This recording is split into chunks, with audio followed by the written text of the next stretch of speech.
Beralih ke informasi selanjutnya, pemirsa, Bank Indonesia memutuskan untuk mempertahankan suku bunga acuan di level 4,5%. Tingkat bunga deposito juga tetap 3,75%. Sementara tingkat bunga kredit sebesar 5,25%.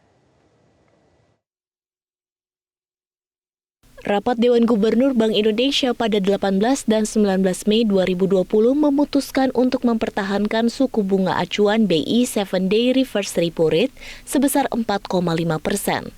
Selain itu, Bank Indonesia menempuh 4 kebijakan untuk memperkuat langkah-langkah yang telah dilakukan selama ini.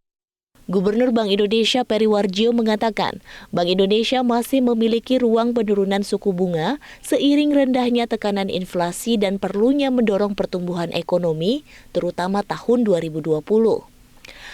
Namun, Bank Indonesia tetap menahan bunga acuan untuk menjaga stabilitas nilai tukar di tengah ketidakpastian global yang masih terjadi akibat pandemi COVID-19. Memutuskan untuk mempertahankan BI 7-Day Reverse Repo Rate sebesar 4,5%, suku bunga deposit facility tetap sebesar 3,75%, dan suku bunga lending facility tetap sebesar 5,25%. Pandemi COVID-19 mempengaruhi pertumbuhan ekonomi global dan domestik. Bank Indonesia memperkirakan ekonomi global 2020 akan tumbuh negatif 2,2% dan tahun 2021 tumbuh 5,2%. Sementara pertumbuhan ekonomi Indonesia 2020 akan menurun sejalan dengan dampak COVID-19.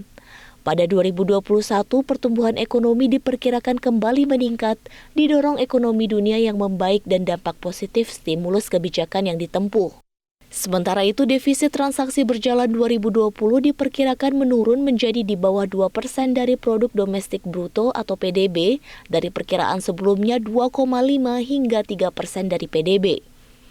Sedang untuk nilai tukar rupiah, Bank Indonesia memandang saat ini secara fundamental tercatat undervalue dan berpotensi terus menguat. Dari Jakarta, Mercy Wijaya, Metro TV.